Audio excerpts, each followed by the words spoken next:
아침부터 머릿속이 복잡했습니다. 드디어 상견례 날이었거든요. 이날이 오기까지 참 많은 시간이 걸렸습니다. 거울 앞에 서서 옷매무새를 다시 한번 가다듬어요. 베이지색 원피스, 너무 튀지도 않고 너무 수수하지도 않은 적당한 옷을 골랐습니다. 머리도 깔끔하게 묶었고 메이크업도 자연스럽게 했습니다. 하지만 아무리 외적으로 완벽하게 꾸며도 속은 여전히 불안함으로 가득했습니다. 솔직히 아직도 믿기지 않았어요. 이 상견례가 실제로 하게 되었다는 것이요. 옆방에서는 어머니가 준비를 하고 계셨습니다. 옷장에서 옷을 고르시는 소리가 들렸어요. 어머니는 평소보다 훨씬 신경을 쓰시는 듯 했습니다. 거의 평생을 단둘이 살아왔던 모녀였기에 저보다 어머니가 더 떨리실지도 모른다는 생각이 들었습니다. 저는 천천히 거실로 나가 어머니 방 앞에서 문을 두드렸습니다. 엄마, 준비 다 하셨어요? 어머니는 거울 앞에서 옷매무새를 만지며 고개를 돌리셨습니다. 단아한 연한 하늘색 정장을 입고 계셨는데 어머니에게 이렇게까지 차려입으라고 말씀드린 건 처음이었어요. 어머니는 저를 보며 조용히 미소 지으셨습니다. 어머, 우리 딸 예쁘다. 엄마도 너무 예쁜데요? 괜찮을까? 너무 차려입은 건 아닌지 모르겠네. 아니에요. 상견례 자리인데 이렇게 입으셔야죠. 저는 어머니의 어깨를 살짝 정리해드렸습니다. 어머니는 웃고 계셨지만 저보다 더 긴장하신 듯 했습니다. 솔직히 오늘 이 자리가 온다는 게 아직도 믿기지 않아. 저도요. 엄마는 제 손을 잡으며 한숨을 내쉬셨습니다. 네가 힘들었던 거 엄마가 다 알고 있어. 사실 난 상견례까지 가게 될 줄 몰랐어. 그 말에 저는 순간 가슴이 뭉클해졌습니다. 그도 그럴 것이 이 상견례가 성사되기까지 정말 많은 시간이 걸렸거든요. 그리고 너무나 많은 반대를 견뎌야 했고요. 처음 남자친구를 집에 데려왔을 때 어머니는 조심스러운 반응을 보이셨습니다. 남자친구가 좋은 사람이란 걸 누구보다 잘 아셨지만 상대 집안이 문제였어요. 남자친구 집은 우리가 살고 있는 환경과 너무도 달랐거든요. 그 차이를 가장 먼저 알아본 건 남자친구의 부모님이었습니다. 특히 예비 시어머니. 처음 시댁에 인사드리러 갔을 때 예비 시어머니는 겉으로는 우아하고 고상한 분위기를 풍겼어요. 기품 있고 세련된 말투, 조용한 미소. 하지만 그 속을 들여다보니 그 미소 뒤에는 차가운 벽이 하나 있었습니다. 처음 만난 날, 예비 시어머니는 저를 가만히 바라보시더니 차분한 목소리로 물었습니다. 어머님은 어떤 일을 하시나요? 어머니는 시장에서 장사를 하십니다. 그 순간 예비 시어머니의 눈빛이 살짝 변하는 걸 느꼈습니다. 그래요. 딱 그 한마디였습니다. 그리고 그날 이후 남자친구를 통해 들려온 소식은 냉정한 반대였습니다. 미안해. 우리 부모님이 너랑 결혼하는 걸 반대하셔. 예상은 했어. 나도 너무 당황스러워. 정말 우리 부모님이 이럴 줄은 몰랐거든. 반대하는 이유가 뭔지 혹시 알아?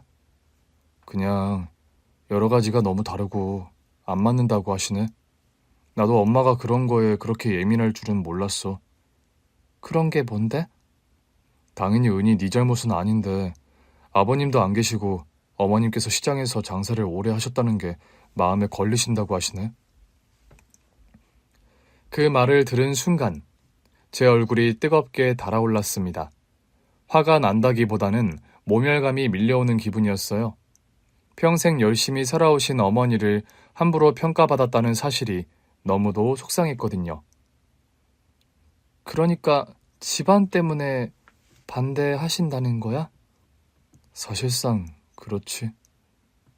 저는 그때 결혼을 포기하려 했습니다. 시댁이 반대하는 결혼을 억지로 이어가는 건 무의미하다고 생각했거든요. 하지만 남자친구는 포기하지 않았습니다. 조금만 시간을 줘. 내가 부모님을 설득할게. 안 될 것 같아. 난 네가 아니면 안 돼. 그때부터 남자친구는 부모님을 설득하기 위해 애를 썼습니다. 그리고 시간이 지난 후 마침내 시댁에서 결혼을 허락했습니다. 하지만 저는 그 과정이 쉽지 않았을 거라는 걸 누구보다 잘 알고 있었어요. 그 모든 기억들이 머릿속을 스쳐 지나가던 순간 어머니가 제 손을 꼭 잡으셨습니다. 네가 얼마나 마음고생했을지 엄마가 몰랐을까? 이제 됐어, 엄마. 오늘 성결례잖아요. 엄마는 씁쓸한 듯 웃으며 고개를 끄덕이셨습니다. 그래, 이제는 네가 행복해야지. 그때 핸드폰이 울렸습니다. 남자친구에게서 온 메시지였습니다. 우리 이제 출발했어. 어디쯤이야? 엄마, 우리 이제 가야 해요. 그래, 가자. 저는 마지막으로 한번 거울을 바라보았습니다. 얼굴을 살짝 두드려 긴장을 풀고 미소를 지어 보였습니다. 상견례 장소는 강남의 한 고급 레스토랑이었습니다. 잔잔한 클래식 음악이 흐르고 있었고 창가 쪽에는 한강이 보이는 자리였습니다. 정갈하게 차려진 테이블 위에는 하얀 린넨 냅킨과 반짝이는 와인잔이 놓여 있었어요. 기품 있는 분위기였지만 제 심장은 터질 듯이 뛰고 있었습니다. 엄마와 함께 식당 안으로 들어서자 웨이터가 우리를 안내했습니다. 그리 멀지 않은 곳, 창가 자리에는 시댁 식구들이 이미 와 있었습니다. 남자친구가 먼저 자리에서 일어나 우리를 반겼고 시부모님도 차분한 미소를 짓고 있었어요. 여기야, 어서 와. 네. 안녕하세요. 처음 뵙겠습니다. 엄마는 예의를 갖춰 허리를 숙였고 저는 그 옆에서 조용히 따라 인사했습니다. 예비 시어머니는 고개를 끄덕이며 엄마를 바라보았습니다. 안녕하세요. 오느라 고생 많으셨어요. 반갑습니다. 앉으시지요. 어색한 분위기 속에서 자리에 앉았습니다. 남자친구는 제 손을 살짝 잡아주었고 저는 긴장된 숨을 내쉬었습니다. 그런데 음식이 나오기도 전에 시어머니가 입을 열었습니다. 본격적으로 상견례를 시작하기 전에 먼저 드릴 말씀이 있습니다. 그 순간 테이블 위에 있던 제 손에 힘이 들어갔어요. 순간적으로 불안감이 엄습해 왔거든요. 제가 인사를 드리러 갔을 때도 표정 하나 변하지 않고 시종일관 고상함과 우아한 분위기를 유지하던 시어머니였지만 그 뒤로 돌아온 것은 차갑고 냉정한 반대였거든요.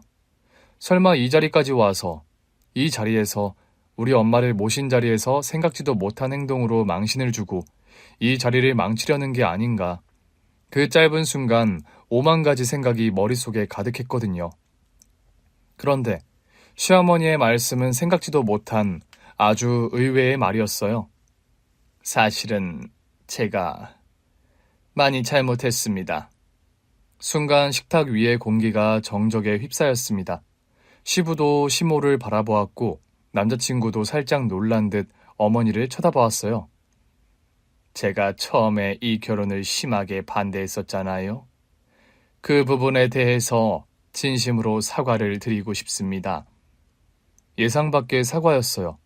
그동안 저를 마음에 들어하지 않던 시어머니였기에 이 말이 쉽게 믿어지지 않았습니다. 저희 엄마는 조용히 시어머니를 바라보다가 당황한 듯 대답을 하셨어요. 아닙니다. 사부인이 왜 반대하셨는지 입장 바꿔 생각하면 저도 충분히 이해를 합니다. 아니에요.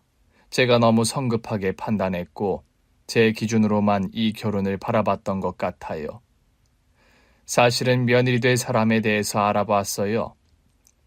그 순간 등줄기가 서늘해졌습니다. 그 말은 뒷조사를 했다는 말이었으니까요. 내가 이런 것까지 견뎌야 하는 걸까? 갑작스레 수치심이 들어서 엄마를 모시고 당장 자리에서 일어나야 하나 고민을 했고 남자친구는 어머니를 말리려는 듯 입을 열었습니다. 엄마, 그런 말은... 가만히 있어라. 한치의 거짓도 없이 내 실수를 제대로 사과드리고 모든 것을 밝히는 게 맞는 것 같아. 시어머니의 단호한 말에 남자친구는 말끝을 흐리며 입을 다물었습니다. 하지만 심장이 쿵 내려앉는 기분이었어요. 이제 와서 또 무슨 말을 하려고 하는 걸까? 감이 잡히지 않았거든요. 처음엔 집안 사정을 이유로 반대했어요. 솔직히 우리 집과 너무 환경이 다르잖아요. 하지만 그건 제 좁은 생각이었습니다. 그 말에 저는 고개를 들었습니다. 어디서부터 어디까지 믿어야 할지 혼란스러웠거든요.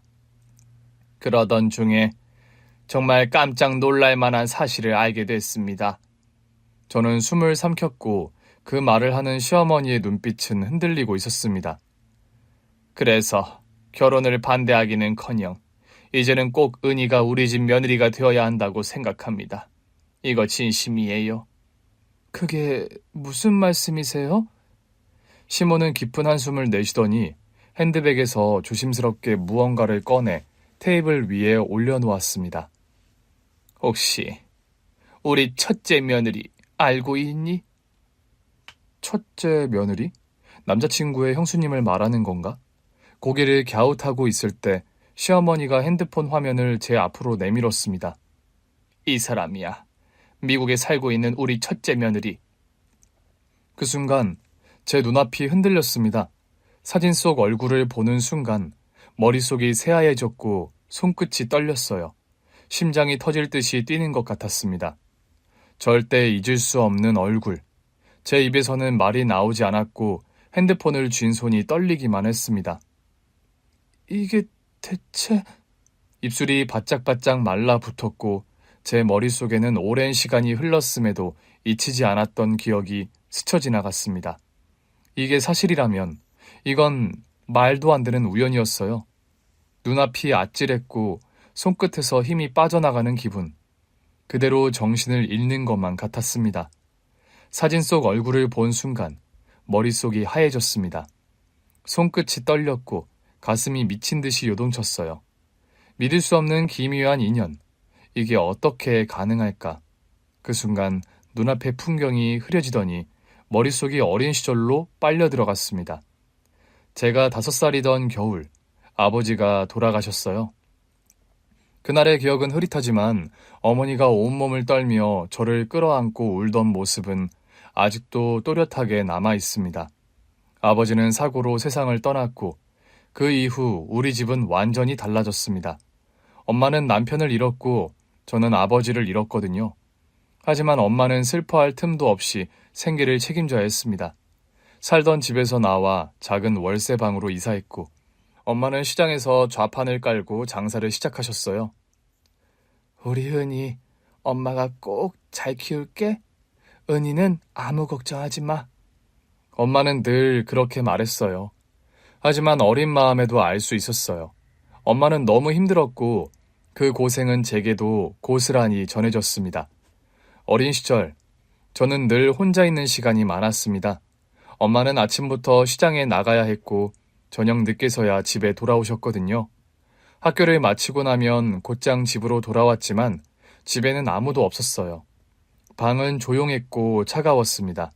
부엌에는 엄마가 아침에 해놓은 국과 반찬이 있었고 차가운 밥을 혼자 먹는 게 일상이었어요.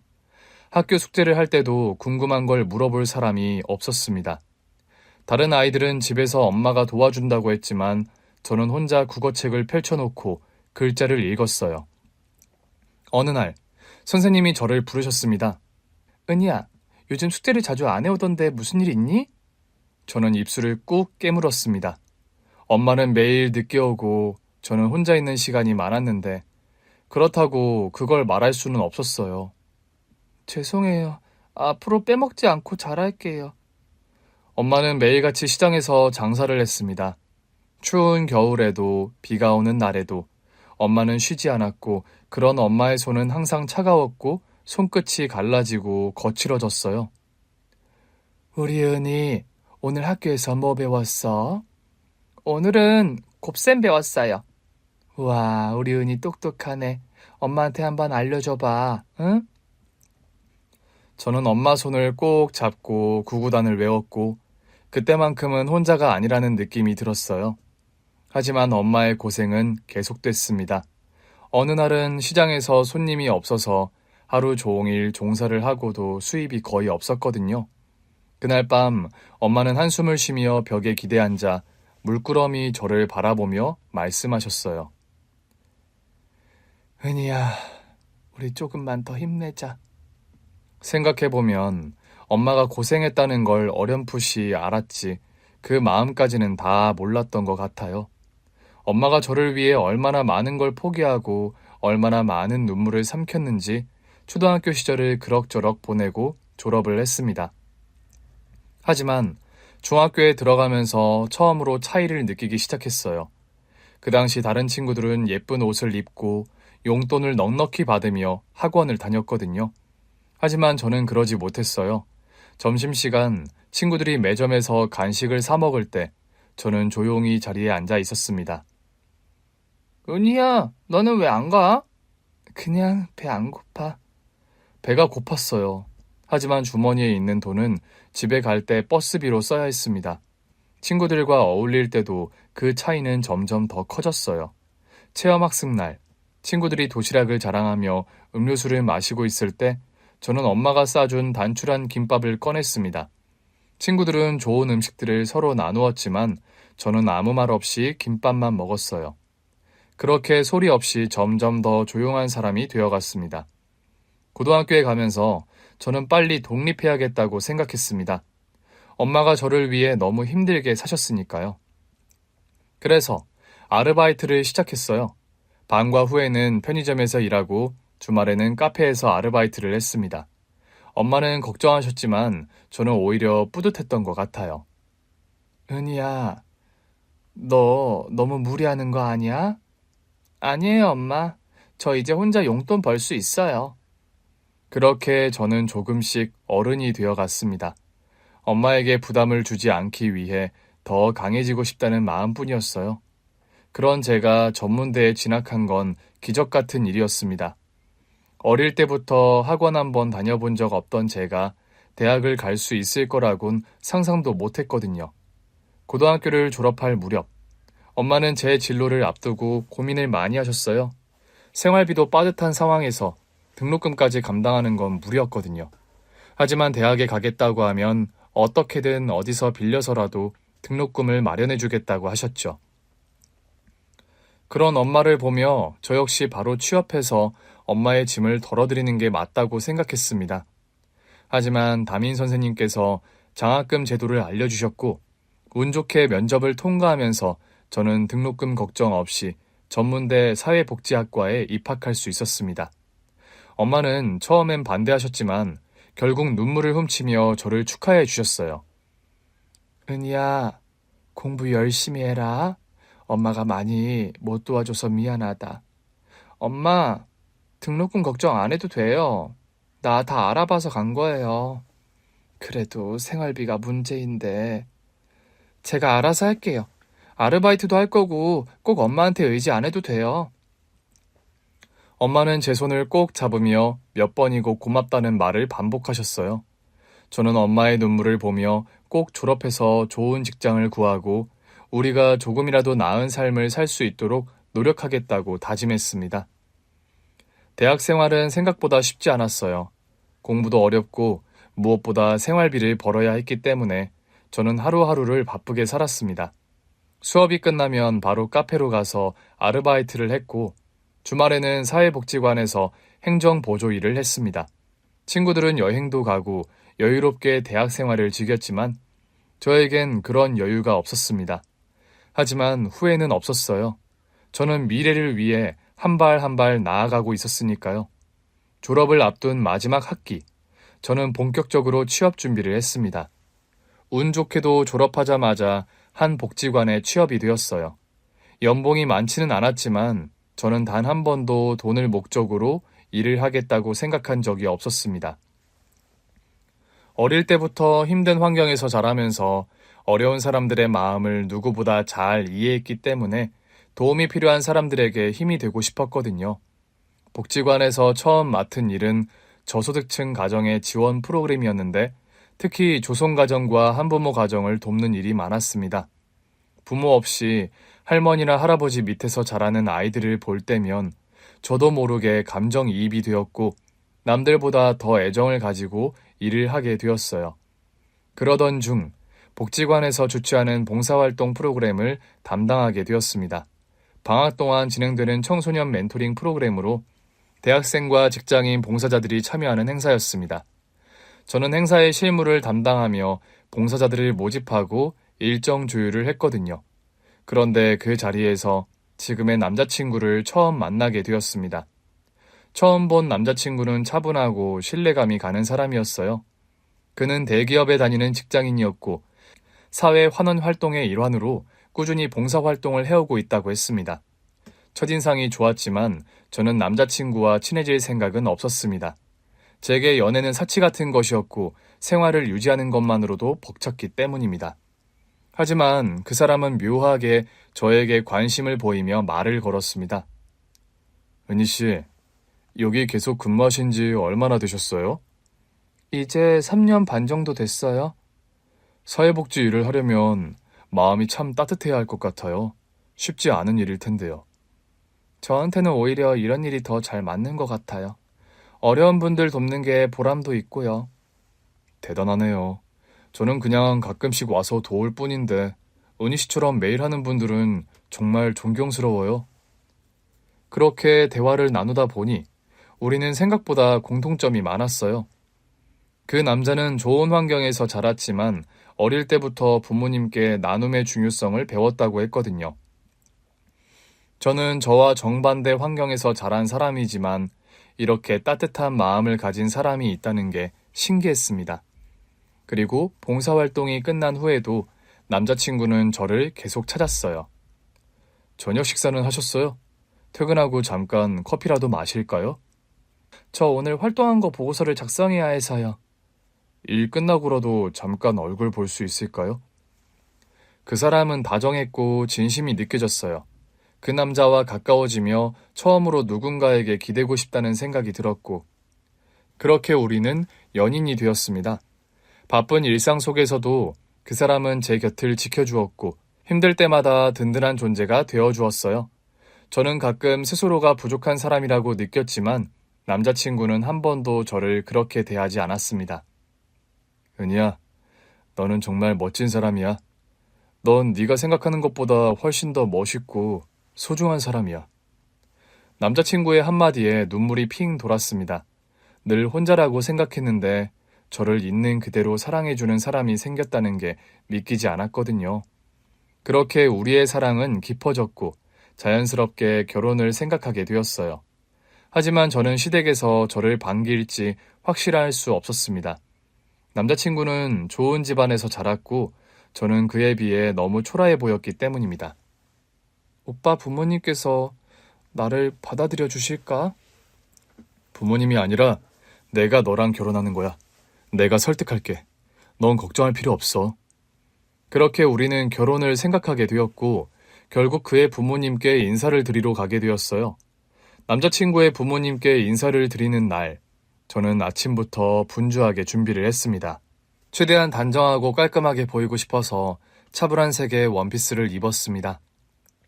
엄마와 함께 정성껏 준비한 선물과 과일 바구니를 손에 들었고 엄마는 저를 보며 몇 번이고 손을 꼭 잡아주셨습니다.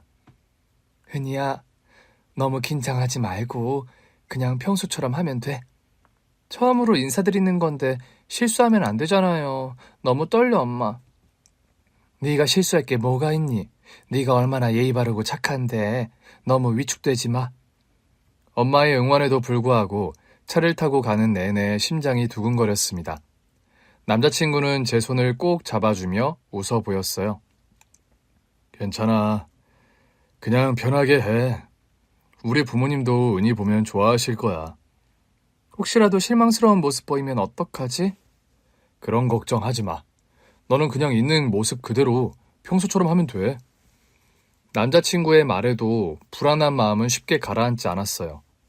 차는 점점 목적지에 가까워졌고 저 멀리 고급스러운 주택들이 보이기 시작했습니다. 남자친구의 부모님이 사는 집은 신도시에 위치한 타운하우스였어요. 몇 세대만 사는 고급 빌리지 같은 느낌의 모던하고 세련된 건물들이 줄지어 있더라고요. 입구부터 보안이 철저해 보였고 도로도 깨끗하게 정리되어 있었습니다. 여기가 부모님 댁이야? 그냥 여기 동네 자체가 조용한 편이라서 좋다고 하시네. 교통편이 막 좋지는 않아서 차가 필수야. 그 말을 들으며 저도 모르게 손에 든 과일 바구니를 더욱 꼭 쥐었어요. 이곳에 사는 사람들과 저는 전혀 다른 세계에서 살고 있다는 느낌이 들었거든요. 차가 집 앞에 도착하고 남자친구가 먼저 차에서 내려 문을 열어주었습니다. 가자. 너무 긴장하지 말고. 고마워. 집으로 들어서자 높은 천장인 거실이 인상적이었어요. 천장에는 크리스탈 조명이 반짝였고 벽에는 세련된 그림들이 걸려 있었습니다. 곳곳에 화려한 식물들이 배치되어 있었고 실내 인테리어는 깔끔하면서도 고급스럽더라고요. 거실 한쪽에 시부모님이 앉아 계셨어요.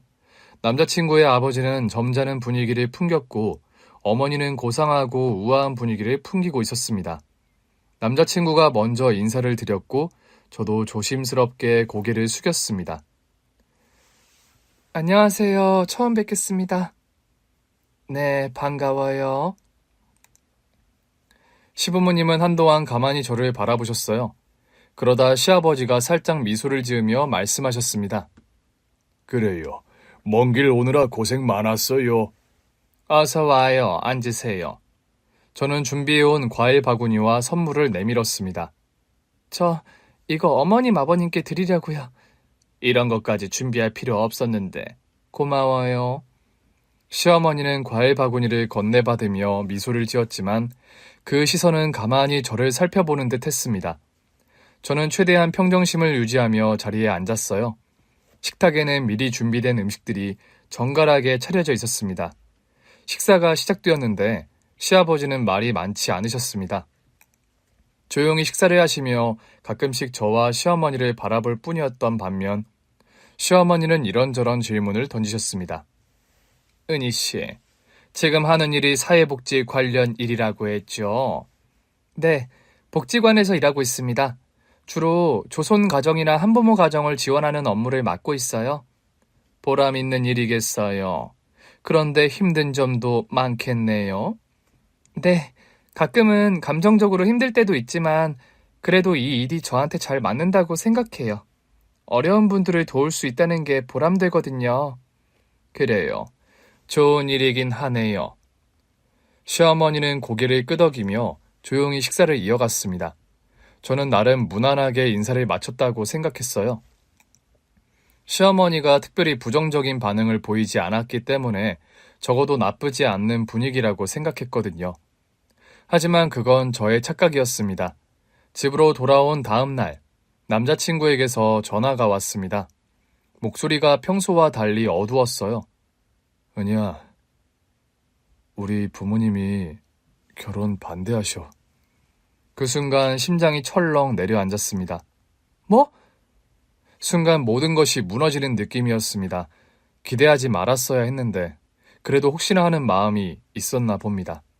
핸드폰을 쥔 손에 힘이 들어갔어요. 오빠는 어떻게 생각해? 나는 너랑 결혼할 거야. 하지만 부모님을 설득해야 할 것 같아. 그러니까 조금만 시간을 줘. 저는 아무 말 없이 창밖을 바라보았어요. 그날 보았던 고급스러운 집, 넓은 거실, 반짝이던 샹들리에가 머릿속을 스쳐 지나갔습니다. 애초에 어울릴 수 없는 세계였던 걸까? 그런 생각이 들었습니다. 하지만 남자친구는 저에게 했던 약속을 지켰어요. 정말로 부모님을 설득했고 상견례를 하게 되었거든요. 그런데 상견례 중 내 뒷조사를 했다며 결혼 심하게 반대한 걸 사과하는 시모. 널 며느리 삼아야 할 이유가 있어. 혹시 우리 첫째 며느리 알고 있니? 미국에 있는 첫째 며느리라며 시모가 내게 사진을 보여준 순간 그 자리에서 개거품 물며 기절했습니다. 사진 속 얼굴을 보자마자 숨이 턱 막혔어요. 손끝이 얼어붙은 것처럼 떨렸고 심장이 요동쳤습니다. 너무도 익숙한 얼굴이었거든요. 하지만 도저히 이 자리에서 그 얼굴을 볼 수 있다고는 상상도 하지 못했습니다. 이건 말도 안 되는 일이었어요. 이 사람이 시어머니의 첫째 며느리라고? 제 머릿속은 갑자기 어린 시절로 되감기듯 빨려 들어갔습니다. 어릴 때 저는 늘 혼자였어요. 아빠가 돌아가신 후 엄마는 시장에서 장사를 하느라 바쁘셨거든요. 그 당시 학습도 뒤처지고 숙제를 못해가는 날들이 생기자 엄마는 방법을 알아보셨습니다. 다른 아이들처럼 학원 같은 곳에 다닐 형편은 안 되었기 때문에 복지관에서 운영하는 돌봄 시설을 이용하게 되었어요. 학교가 끝나면 집에 바로 가는 게 아니라 복지관에서 저녁까지 시간을 보내다가 엄마가 퇴근하실 때쯤 집으로 돌아가곤 했습니다. 그리고 그곳에서 처음 선주 언니를 만났습니다. 언니는 저보다 3살이 많았는데 늘 복지관 한쪽에 앉아 책을 읽거나 조용히 그림을 그리고 있었어요. 나중에 알고 보니 언니는 고아원에서 생활을 하고 있었습니다.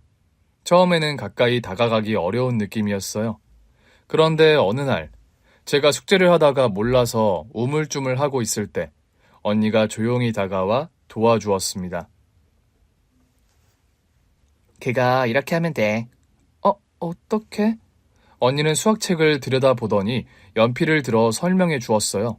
처음엔 낯설었지만 언니가 차근차근 설명해 주는 걸 듣고 따라하다 보니 이해가 됐습니다. 이제 알 것 같아. 언니는 조용히 웃으며 제 머리를 살짝 쓰다듬었습니다. 그럼 다행이고. 그렇게 선주 언니와 저는 조금씩 가까워졌습니다. 언니는 말수가 많지 않았지만 늘 조용히 제 옆에 있어 주었어요. 저는 동생처럼 언니를 따랐고 언니도 저를 챙겨주었습니다. 복지관에서 간식을 나눠줄 때면 언니는 조용히 제 과자를 챙겨주었죠. 이거 네가 좋아하는 거잖아. 하나 더 먹어. 언니는? 난 괜찮아. 너 많이 먹어. 그때는 몰랐어요. 언니가 늘 조용히 저를 챙겨주면서도 본인은 늘 한 발짝 뒤로 물러나 있었다는 것을요. 그러던 어느 날 비가 억수같이 쏟아지던 날이었습니다.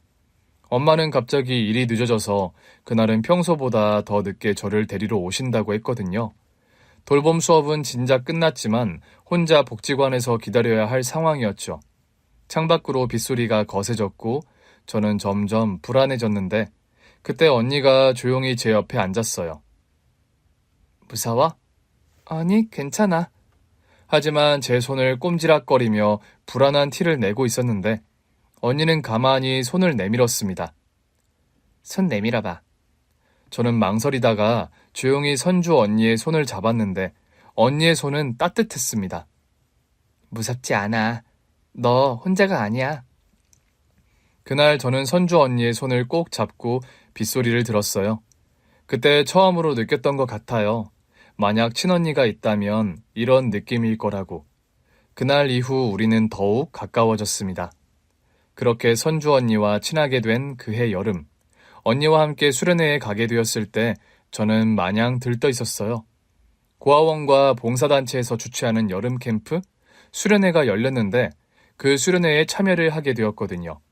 엄마는 며칠 동안 엄마와 떨어져서 지방으로 간다는 것 때문에 엄청 반대를 하셨는데 엄마를 조르고 설득해서 간신히 참여를 하게 되었습니다.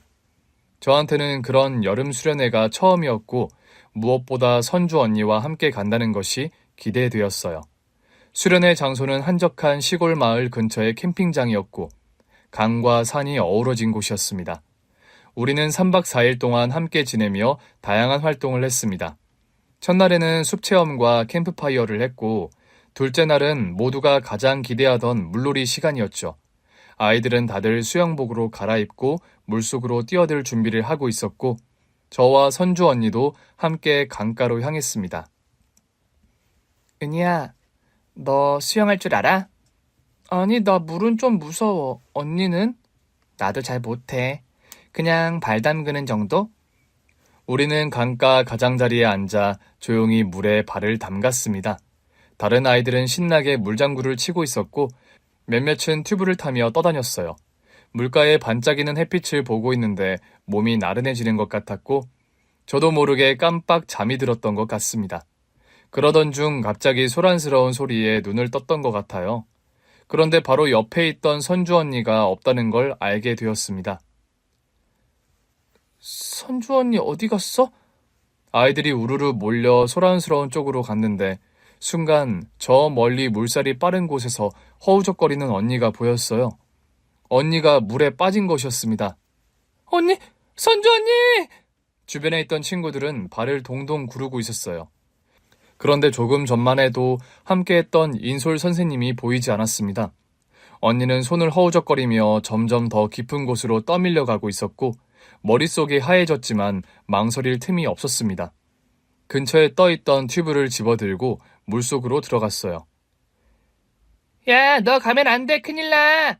야, 김은희, 위험해. 너까지 빠지면 어떡하려고. 선생님 올 때까지 기다려. 물에 들어가지 말라고 저를 붙잡는 친구들을 뿌리치고 물속으로 가서 있는 힘껏 언니에게 튜브를 던졌습니다. 언니, 이거 잡아. 하지만 언니는 힘이 빠졌는지 튜브를 제대로 잡지 못했어요. 심장이 터질 듯이 뛰었지만 무작정 물속으로 뛰어들 수는 없었습니다. 튜브에 있는 줄을 당겼다가 다시 있는 힘껏 튜브를 언니 쪽으로 던졌고 이번에는 언니가 가까스로 튜브를 잡았습니다. 언니, 꽉 잡아!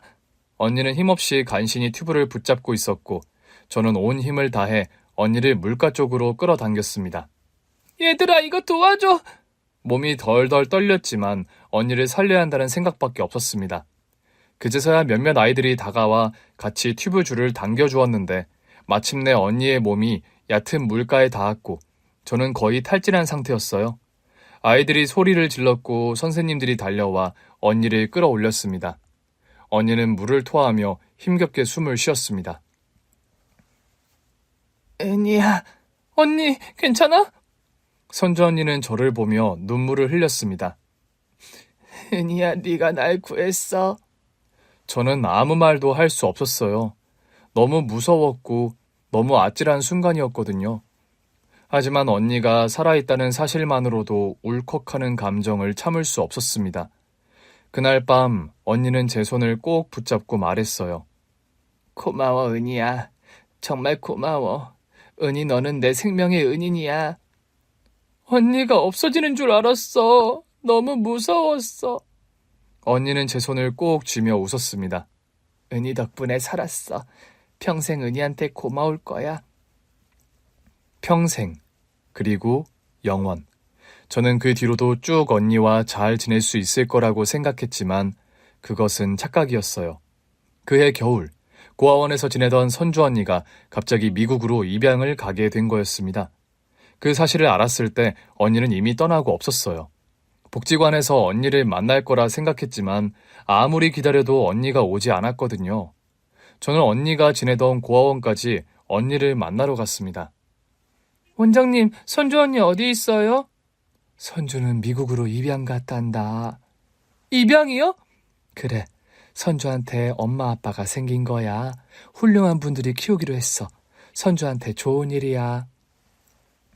선주 언니한테 좋은 일이라고 했지만 저는 받아들일 수 없었어요. 몇 달 전 물에서 언니를 끌어당기던 순간이 머릿속에 생생한데 언니가 어느 날 갑자기 사라져 버리다니요. 그렇게 한동안 멍하게 있었습니다. 그리고 그 이후 복지관에서도 고아원에서도 선주 언니를 만날 수 없었어요. 그렇게 어린 시절 선주 언니와 기억은 점점 희미해져 갔고 저는 어느새 그것을 잊고 살아갔습니다. 그런데 상견례 자리에서 시어머니가 보여준 사진 속 얼굴, 시어머니의 첫째 며느리라는 그 사람은 바로 선주 언니였습니다. 믿을 수 없었어요. 어떻게 이런 일이 가능한 걸까요? 저를 감싸던 감정은 충격, 그리고 혼란이었습니다. 선주 언니, 어린 시절, 저를 가장 아껴주고 제 손을 놓지 않았던 사람. 하지만 어느 날 갑자기 입양을 가면서 연락이 끊겼던 언니. 그런데 선주 언니가 시댁의 첫째 며느리라고? 네가 놀랄만도 하겠구나. 이게 도대체 어떻게 된 일이에요? 저는 목이 바짝 타들어가는 기분이었어요. 시어머니는 제 표정을 살피더니 한숨을 쉬고 차분하게 말을 이었습니다. 우리 첫째 며느리도 이렇게 인연이 이어질 거라고는 정말 그 누구도 몰랐지. 그런데 돌고 돌아 이렇게 이어지는 게 나 역시도 너무 신기할 따름이다. 시어머니는 핸드폰을 내려놓고 손가락을 깍지 끼며 조용히 이야기를 시작하셨습니다. 미국으로 입양을 간 선주 언니는 좋은 양부모를 만나 새로운 삶을 살게 되었다고 하더라고요. 미국 언니의 양부모님은 학식이 깊고 따뜻한 분들이셨고 선주 언니를 친자식처럼 아껴주었다고 했습니다. 그렇게 미국에서 안정적으로 성장한 언니는 성실하게 공부해 우수한 성적으로 대학을 졸업하고 대학원까지 진학했다고 했습니다. 그리고 그곳에서 남편의 형을 만나게 되었다고요. 두 사람은 같은 연구실에서 만났고 자연스럽게 가까워졌다고 했습니다. 서로의 가치관이 잘 맞은 두 사람은 결혼을 결심했다고요. 처음엔 반대했었지. 선주가 입양하라는 사실이 우리 가족에게는 생소했거든. 하지만 선주는 너무나 따뜻하고 성실한 아이였어. 누구보다도 가정을 소중히 여기는 아이였고 우리 집에도 금방 녹아들었어. 선주 언니는 한국에서 결혼식을 올리고 다시 미국으로 돌아갔다고 했습니다. 비록 멀리 떨어져 살지만 시댁에서 첫째 며느리로 인정받으며 살고 있었어요.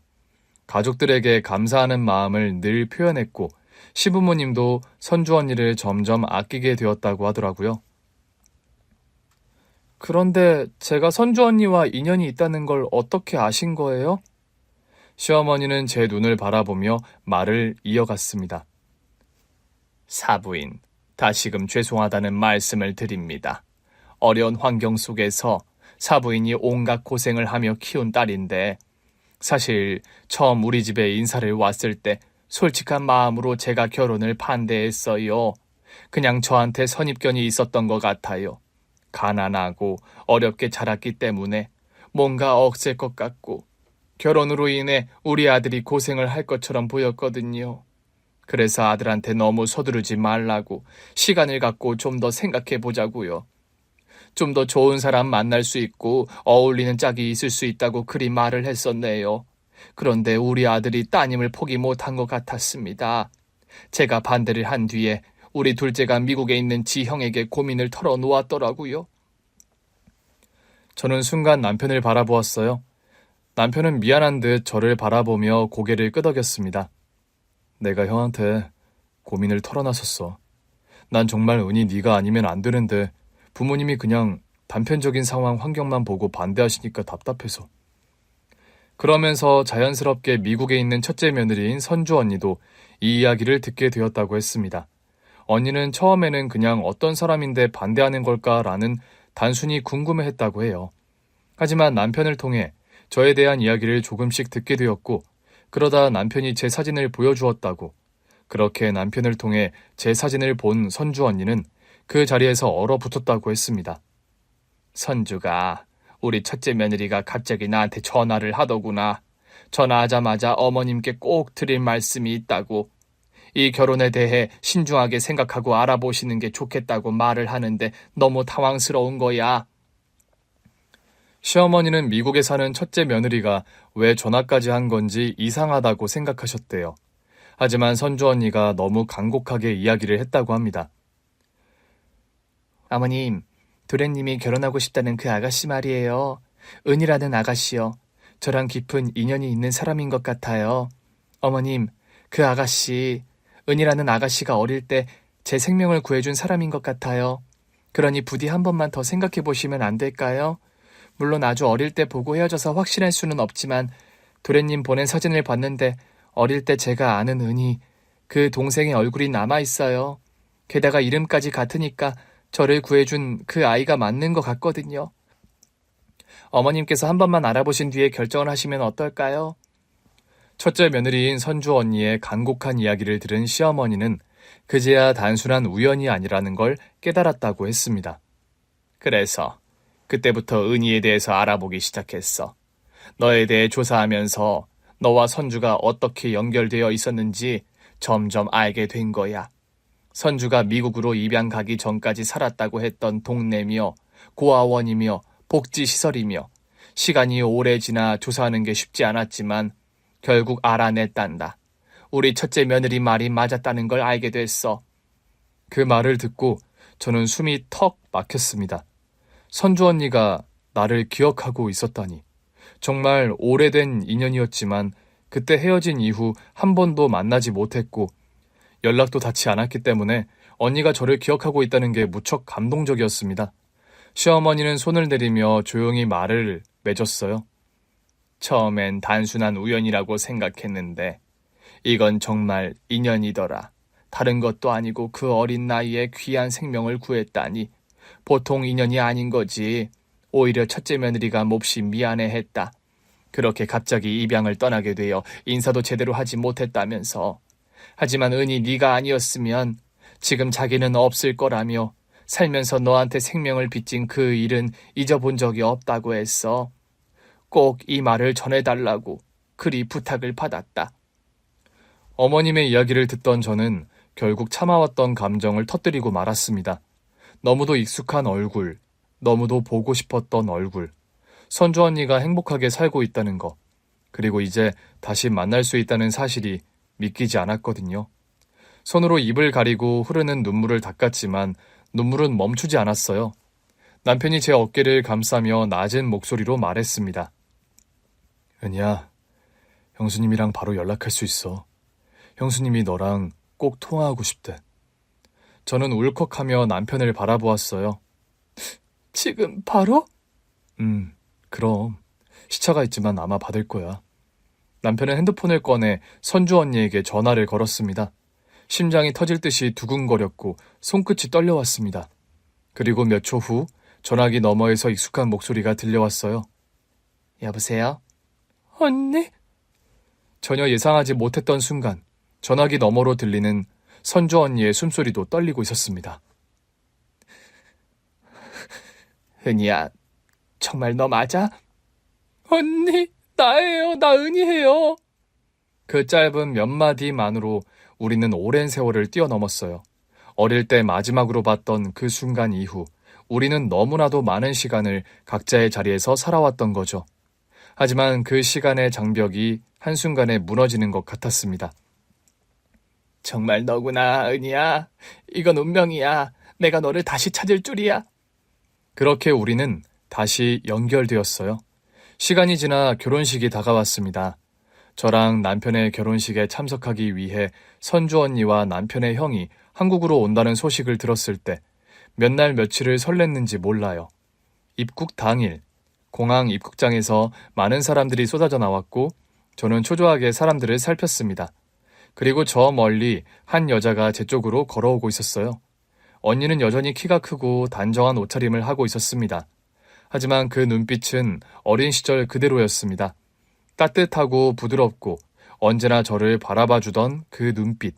저는 더 이상 참지 못하고 언니에게 달려갔습니다.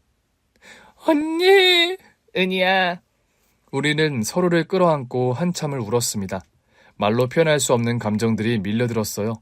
오래전 기억 속의 귀한 인연을 이렇게 다시 만날 수 있다는 기적 같은 순간이었습니다. 우리 은희, 이제 어른이 다 됐네. 언니도, 언니 근데 하나도 안 변했어요. 선주 언니는 제 얼굴을 두 손으로 감싸며 눈물을 닦아주었어요. 우리 어릴 때 너무 힘들었지. 하지만 언니가 있어서 덜 힘들었어. 언니가 항상 내 곁에 있어서. 나도 마찬가지야. 우리의 재회는 꿈만 같았고 그날 밤 우리는 밤새도록 이야기를 나누었습니다. 그리고 마침내 결혼식 날이 되었어요. 결혼식장은 화사한 꽃으로 가득했고 저는 순백의 웨딩드레스를 입고 있었습니다. 엄마는 제 옆에서 눈물을 참으려고 애쓰셨고 남편은 환한 미소로 하객들을 맞이하고 있었습니다. 그리고 그곳에 선주 언니가 있었죠. 언니는 예식 전 신부 대기실에서 함께 시간을 보냈습니다. 정말 예쁘다, 은희야. 언니가 내 결혼식에 와줘서 너무 좋아요. 당연한 거야. 이제 우리는 진짜 가족이잖아. 그 말에 저는 다시 울컥했어요. 어릴 때 서로를 가족처럼, 자매처럼 여겼지만 정말로 가족이 될 줄은 몰랐거든요. 결혼식이 시작되었고 저는 신랑의 손을 잡고 공동 입장을 했습니다. 버진로드를 걸어가는 그때 선주 언니와 눈을 마주쳤어요. 언니는 고개를 끄덕이며 저를 응원하듯 바라보고 있었어요. 어릴 때 우리 서로를 지켜주었던 그 시절처럼요. 그렇게 가족들의 축복 속에서 저는 사랑하는 사람과 새로운 인생을 시작하게 되었습니다. 결혼식을 마치고 남편과 함께 신혼여행을 떠났어요. 목적지는 하와이였습니다. 푸른 바다와 따뜻한 햇살이 내리쬐는 곳에서 남편과 함께하는 시간은 꿈만 같았습니다. 바닷가에서 손을 잡고 걸으며 우리가 함께할 미래를 이야기했어요. 은희야, 행복해? 응, 너무 행복해. 우리 앞으로 더 행복하게 살자. 고마워, 남편. 내가 잘할게. 우리 행복하게 살자. 내가 더 잘할게. 고맙고 사랑해. 신혼여행을 마친 뒤 우리 부부는 곧장 미국 본토로 향했어요. 캘리포니아에 있는 선주 언니, 아니 형님과 아주버님이 사는 집에서 며칠을 보내기로 했거든요. 공항에서 우리를 마중 나온 형님은 여전히 따뜻한 미소로 저를 반겼습니다. 우리 신혼부부 오셨네. 형님, 너무 보고 싶었어요. 우리는 서로를 꼭 끌어안았습니다. 형님의 집은 햇살이 잘 드는 따뜻한 분위기였는데 집이 너무 좋더라고요. 서방님, 동서, 우리 집이라고 생각하고 편하게 지내요. 미국에서 보내는 일주일 동안 우리는 마치 어릴 적으로 돌아간 것처럼 함께 시간을 보냈습니다. 형님과 나란히 앉아 차를 마시며 많은 이야기를 나누었어요. 가끔은 꿈 같아요. 우리가 이렇게 다시 만나고 이제는 가족이 되었다는 게. 나도 그래.